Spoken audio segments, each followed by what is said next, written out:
Olha, se você tem uma Bíblia, eu queria que você abrisse sua Bíblia no livro de 2 Crônicas, ou seja, do 1 Crônicas, no capítulo 13, do versículo 14. 1 Crônicas, capítulo 13, o verso 14. Amém? Quem já achou, diga amém. Todo mundo já achou? Então tá bom. Ninguém achou, então. Ninguém falou amém. Quem já achou, diga amém. Ah, sim, agora. Quem não achou, diga, espere mais um minutinho aí, deixa eu procurar. Aí eu vou procurar. Eu vou esperar você achar, tá? Mas diz o seguinte, acho que é o mesmo que já está ali. Assim ficou a arca de Deus com a família de Obed-edom. 3 meses em sua casa ficou a arca. E o Senhor abençoou a casa de Obed-edom. E o que mais? Tudo que ele tinha. Como é que diz? Tudo que ele possuía. Só porque a arca ficou lá na casa dele, a Bíblia diz que ele foi grandemente abençoado. Amém? Podemos assentar que eu quero contar para vocês o que foi que se deu, o que foi que se passou. Eu quero, nesta noite, conversar com vocês. E a minha conversa hoje é uma lição para a gente descobrir como é que nós vamos arranjando meios para sermos abençoados. Porque vocês sabem que uma das coisas que todo mundo quer é ser abençoado. Quando a gente se aproxima de Deus, o objetivo é ser abençoado. E quando você almeja ser abençoado, é uma das coisas que Deus quer fazer, não tenho dúvida disso, é abençoar você, abençoar a mim. Mas ainda que Ele queira abençoar, ainda que Ele tenha planos de abençoar as nossas vidas, esse Deus também tem critérios. Ele estabeleceu alguns critérios, algumas coisas que são importantíssimas nós observarmos, e nós vamos aprender muito bem nessa passagem aqui da palavra de Deus. A Bíblia diz que naqueles tempos antigos o povo judeu, eles andavam com a arca do concerto para cima e para baixo. O que era a arca do concerto? Vou pedir que a moça coloque aí a imagem. Era uma caixa de ouro, e dentro dessa caixa de ouro tinha a pedra dos 10 mandamentos e tinha a vara de Arão. E eles sabiam que isso aí simbolizava a presença de Deus. Quando eles iam para a batalha, eles levavam isso, colocavam numa tenda, e eles entendiam que isso aí fazia com que a presença de Deus os acompanhasse.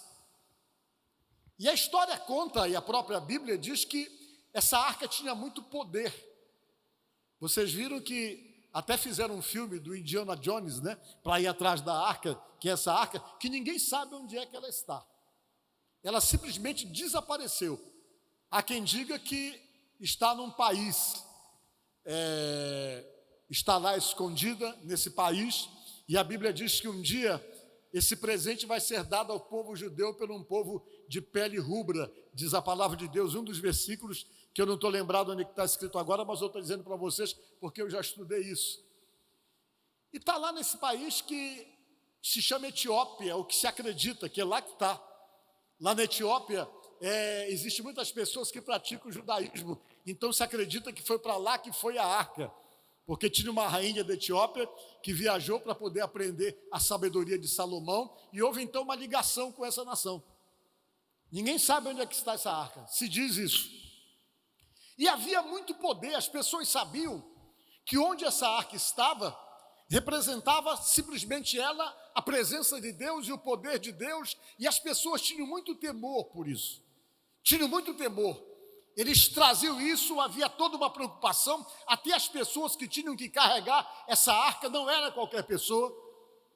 Tinha que ser uma pessoa que pertencesse a uma determinada tribo, no caso a tribo de Levi, de onde vinha exatamente aqueles que se tornavam sacerdotes, os cantores do templo, aqueles que ministravam no templo, só podiam ser da tribo de Levi, foi Deus que determinou isso. E havia então toda uma preocupação de cuidar bem dela. Só que ela não tinha paradeiro até que o Davi, quando se tornou rei, ele resolveu pegar a arca e levar para Jerusalém. Ele preparou uma comitiva enorme, preparou uma festa tremenda, mandou que todo mundo se vestisse, se preparasse, porque ele ia pegar a arca que estava em Querite Jeari, onde estava, e pegar essa arca com toda a comitiva e levar para Jerusalém. O pessoal se preparou, foi a maior festa, o Davi veio no meio, só que ele fez uma coisa errada. Ele colocou a arca em cima de uma carroça, e a arca não podia ser levada por carroça, ou em carroça.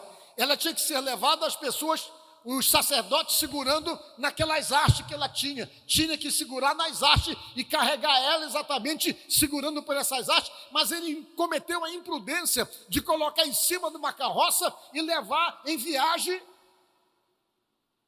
aquela arca para Jerusalém, onde ele havia preparado um lugar para deixá-la lá, naquele lugar que seria a sede do seu governo, seria a capital. Só que no meio do caminho o boi tropeçou, e quando o boi tropeçou, Uzá, um dos envolvidos no sacerdócio, quando viu que a arca ia cair, ele correu para segurar a arca. Quando ele correu para segurar a arca, que ele tocou na arca, ele foi fulminado, ele morreu imediatamente, porque havia um poder sobrenatural na arca, ele não teve resistência. Quando ele tocou para não deixar a arca cair, ele simplesmente caiu completamente sem forças, completamente morto. Meus irmãos,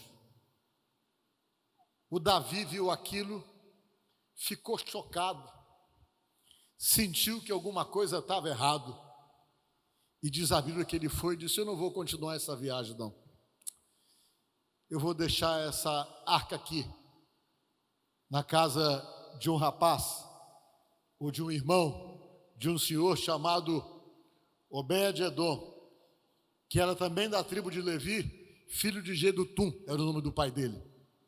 Davi chegou e disse: olha, eu vou deixar essa arca aqui na casa dele, a gente não vai continuar a viagem, porque criou-se essa situação, Uzá morreu aqui perto de mim, eu estou chocado com isso, não dá. E parecia assim que ele ficou um pouco decepcionado e deixaram a arca na casa de quem? Na casa do Obed-edom.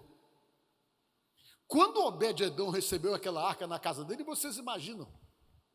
Ele ficou super preocupado, por quê? Porque ele sabia que aquilo ali representava a presença de Deus. Ele sabia que aquela arca representava o poder de Deus presente na casa dele. E aquilo trazia para ele uma responsabilidade tremenda. Vocês imaginam você saber que algo que representa, de onde emanava o poder de Deus, de onde realmente saía o poder de Deus dentro da sua própria casa, aquilo representava uma responsabilidade muito grande, mas ele teve que receber aquilo dentro da sua casa, aquela arca, porque o rei foi o que deu ordem. O rei disse: olha, a arca vai ficar na tua casa, Obed. É na tua casa que vai ficar. Ele pegou, arrumou a casa dele, que era uma casa simples, ele arrumou tudo e colocou a arca lá, e por conta daquela arca presente na casa dele, ele teve que mudar praticamente todos os seus hábitos, todas as suas atitudes, todo o seu comportamento, para poder ter reverência a tudo aquilo que ele entendia que era a presença de Deus, a tudo aquilo que ele entendia que era exatamente a manifestação do poder de Deus dentro da sua própria casa. E a Bíblia diz que aquela arca ficou ali 3 meses. E os 3 meses que a arca ficou ali, houve uma mudança completa na casa dele. Ele começou a ser abençoado, abençoado juntamente com seus filhos, abençoado com toda a sua família. A bênção de Deus se derramou sobre a casa dele de uma forma assim abundante, e as coisas começaram a mudar, as coisas começaram a melhorar completamente na casa dele, de formas então que ele percebeu que muita bênção veio sobre ele exatamente por conta daquela arca presente ali. Mas o que foi que trouxe a bênção? Foi a arca? Não, foi a mudança do Obed-edom. Ele sabia que a presença de Deus estava ali, ele resolveu então se vigiar para não agir de uma maneira correta. Resolveu agir corretamente porque ele não queria, de alguma forma, ser irreverente pelo fato daquilo que representava o poder de Deus estar ali dentro da sua própria casa. aquilo provocou ele a ter uma atitude diferente. Talvez ele chegou: ó, minha esposa, nós não vamos brigar mais porque a presença de Deus está aqui. Deve ter chamado os seus filhos: olha, gente, vamos nos comportar direitinho porque a presença de Deus está aqui. E talvez ele começou a estabelecer dentro de casa algumas regras para que as atitudes da sua família não viessem provocar, de repente, uma situação contrária daquilo que agradasse a Deus, exatamente quebrando a reverência por saber que a presença de Deus estava ali. E 3 meses foram suficientes para fazer uma transformação radical dentro daquela casa, no meio daquela família, e fazer com que Obed-Edom fosse grandiosamente abençoado. A gente fica analisando essa passagem da Bíblia, e nós pegamos para os dias de hoje. Vamos tentar entender, pegar um fato do passado e tentarmos aplicar no nosso dia a dia, na nossa rotina, para percebermos de que forma, de uma maneira diferente, num tempo diferente, essas atitudes possam, de fato, provocar bênção em favor da nossa própria vida. Geralmente, quando nós passamos problemas ou dificuldades em nossa própria vida, é muito comum nós pedirmos a ajuda de Deus. Geralmente, quando nós percebemos que há problemas em casa, há problemas no meio de nossa família, e que são problemas que nós não estamos conseguindo resolver, se nós percebemos que a ausência da bênção está sendo clara dentro da nossa própria casa, fazendo então com que essa ausência provoque contendas, provoque situações de dificuldades, provoque situações desconfortáveis, e na medida que o tempo vai passando, a gente vai se sentindo impotente, percebendo que não pode resolver ou que não está podendo resolver o problema da nossa casa, da nossa família. A primeira coisa que nós vamos pedir é a intervenção de Deus. Vamos orar e vamos pedir: Deus, vem na minha casa e muda a realidade das coisas. Vem na minha casa e faz com que a paz se estabeleça. Vem na minha casa e faz com que o entendimento venha prevalecer. E a gente começa simplesmente a pedir para Deus que Ele venha trazer para dentro de nossa casa tudo aquilo que está faltando, tudo aquilo que nós perdemos o controle e não estamos conseguindo resolver por questões que estão ali, que estão gerando problemas, que estão gerando dores, desconforto ou situação de preocupação e que nós não estamos conseguindo resolver. É comum todos nós que cremos em Deus orarmos e pedirmos que Deus venha até a nossa casa para mudar as coisas e mudar, sim, a situação que está sem controle. E eu quero dizer para você que todas as vezes que você ora a Deus e pede: Deus, vai na minha casa, Deus resolve o problema da minha casa, vai lá, liberta o meu filho, opera uma transformação no meio do meu lar, Deus vai. Por que Ele vai? Porque uma das coisas que Ele não se nega é estar presente com a gente. O Senhor Jesus Cristo falou para os seus discípulos, que serviu para nós: eis que estou convosco todos os dias até a consumação dos séculos. Ele disse, tentando dizer para você que Ele não está indiferente a nada, que Ele tem total consciência das tuas dificuldades, e que Ele se torna aquele alguém presente para você, exatamente por entender que você precisa dEle, depende dEle, e que Ele precisa estar realmente agindo em favor da tua própria vida, para que uma série de coisas relacionadas com a tua vida possam dar certo e possam se encaixar. Porque tem coisas que na sua vida, para poder dar certo, para poder se encaixar, não depende só de você, não depende só da sua vontade. Às vezes é tudo que você está querendo, e muitas vezes você faz a sua própria parte, mas às vezes as demais pessoas não conseguem ter a visão para fazer também a sua parte, e você é um instrumento de Deus, que chama a Deus para dentro da sua casa, para poder mudar uma realidade e para poder colocar cada coisa no seu devido lugar. Ele entende que precisa ir para poder fazer isso, E que nós temos total dependência de que muitas coisas referentes à nossa casa e à nossa família precisa então de uma intervenção direta dele, uma ação sobrenatural dele, porque só a presença dele muda as coisas. Só a presença da sua glória, a presença realmente dele em um determinado lugar é suficiente para jogar para fora demônios, para jogar para fora vícios, para jogar para fora rebeldias, para jogar para fora situações descontroladas. Somente a presença dele para poder trazer a influência e, consequentemente, arrumar as coisas. E quando você pede, Deus, vai na minha casa, que você ora e pede isso para Deus, não tenha dúvida que Ele vai. Mas o que acontece na maioria das vezes é que nós não temos uma presença observada com os nossos olhos físicos.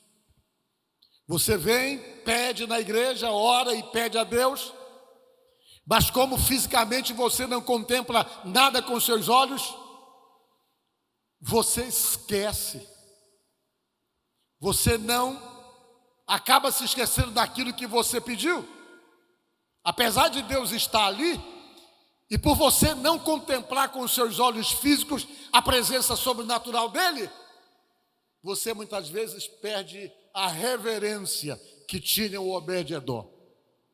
E quando viu que a arca estava lá, que era perceptível com os seus olhos físicos, ele mudou suas atitudes, mudou seu linguajar, mudou seu comportamento e começou a ter a atitude compatível de alguém que tinha que respeitar e ter reverência pela glória que estava presente na casa dele. E como você não é impactado pelos seus olhos físicos, você de repente pode banalizar o fato de ter pedido alguma coisa e depois lá na sua casa você não tem nenhum comportamento de reverência.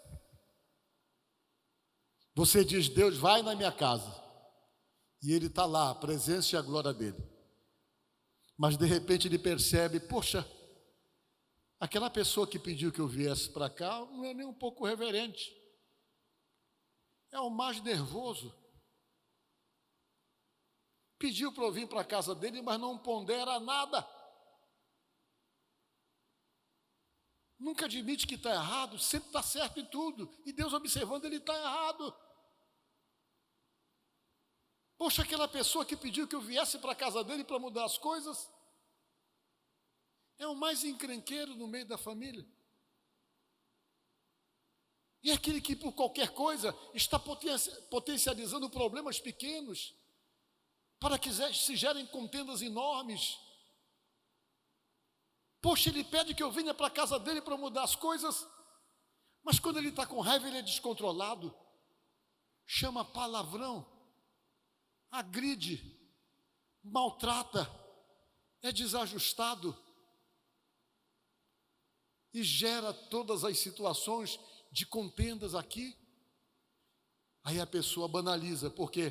Porque ele pede, se esquece que pediu, e não imagina que Deus está lá. Aí toda a bênção que ele pediu, ela não se concretiza. Por quê? Porque a glória e a presença chegam dentro daquela casa, e quando entra naquela casa, Deus percebe total irreverência pela impaciência, pelas atitudes descontroladas, pela predisposição para estar brigando, discutindo, batendo boca, fazendo questão de coisas mínimas. E Deus percebe que o ambiente é totalmente sem reverência, totalmente desajustado, totalmente desequilibrado, o que torna o ambiente totalmente incompatível para as bênçãos que Ele tem para dar. Olha como isso acontece. A gente quer bênção, mas não quer pagar o preço da reverência. Talvez se você chegasse e dissesse, Jesus, vai lá na minha casa, vai mudar as coisas da minha casa. E quando você chegasse lá, você encontrasse Jesus e fosse confrontado com seus olhos físicos, você ia mudar. Tudo ia mudar porque você estaria vendo com seus olhos físicos. Pessoal, todo mundo ia ser educado, você não ia deixar ninguém brigar com ninguém. Olha, Jesus está aqui. Não era assim que ia acontecer? Quando vai alguém na casa da gente que a gente convida, quem tem filho pequeno já vai avisando, olha, vai ter visita aqui em casa, ó, é bom não fazer aquilo que vocês fazem. A gente estabelece um padrão de comportamento porque tem uma visita importante em casa. Se você tem alguma bate-boca para ter com o seu marido ou com a sua esposa, você fala baixinho e tenta criar uma situação que aquilo não venha constranger ou impactar a visita que está em casa, porque faz parte da reverência àquela pessoa que está na sua casa. E a gente muda totalmente o nosso comportamento, porque nós temos uma visita ali. É isso que eu estou tentando dizer para você. Quando você pede para Deus ir até a sua casa, Ele vai. E quando Ele vai, o que é que Ele tem visto lá? Principalmente da sua parte, você que está pedindo. Tem percebido que você é paciente ou é impaciente? Tem percebido que você é aquele tipo de pessoa que tira por menos as situações para que os problemas não venham a ficar acalorados e ao ponto de perder o controle e chegar a limites de situações de total desrespeitos e agressões físicas? Será que Deus tem percebido que você tem pedido mudança para as pessoas da sua casa, mas que você tem se esforçado para permitir essa mudança em você? Essas são as atitudes de reverência. São atitudes de reverências a Deus que proporciona uma ação de Deus dentro da nossa própria casa, e as coisas vão mudando e a bênção vai chegando, porque nós vamos mudando. As nossas atitudes vão mudando. Quem era encrenqueiro, deixa de ser encrenqueiro. Quem gosta de estar batendo boca, aprende a ficar calado. Quem acha e admite que precisa recuar, ainda que esteja com a razão, em nome da pacificação da paz, ele recua. E você passa a não ter mais direitos, porque todos os seus direitos você começa a dar para Deus por reverência que você está tendo a Ele. Foi isso que aconteceu com Obed-edom. Por isso que ele foi muito abençoado, diz a Bíblia. Porque a presença de Deus na casa dele provocou toda uma mudança de comportamento, toda uma mudança de atitude. As pessoas se adequaram a exatamente o quê? Ao fato de que a presença de Deus e a glória de Deus estava ali, representado pela arca do concerto. Hoje na tua casa, a presença de Deus está ali, representado pela pessoa de Jesus, que diz que está com você todos os dias até a consumação dos séculos. Ele está lá, porque você pediu que ele fosse para lá. E ele percebe quando você fica descontrolado, ele percebe quando você chama palavrão, ele percebe quando você fica irado, ele percebe quando você descontrola, desajusta, agride e perde a paciência. Ele percebe quando você fica extremamente brabo, a ponto dele pedir para você não ser brabo, para você ser manso e aprender com ele a ser manso. E todas essas coisas ele vai percebendo. E todas essas atitudes podem simplesmente retardar todas as bênçãos que ele tem para confirmar sobre a tua casa e sobre a tua família. Obed-edom foi abençoado porque ele se adequou à presença de Deus dentro da sua própria casa. E nesta noite, eu termino essa minha pregação dizendo para você o seguinte: procure se adequar à presença do Deus que você pediu que fosse até a sua casa. Não é Deus que tem que se adequar a você, mas é você que tem que se adequar à reverência que você deve ter, o comportamento adequado que você deve ter. E quando há essa preocupação de adequação a Deus, a sua presença e a sua glória, pode ter certeza que você nem vai orar, mas Deus vai operar as mudanças dentro da tua própria casa. A arca ficou só 3 meses na casa de Obed-edom. E a Bíblia termina dizendo o quê?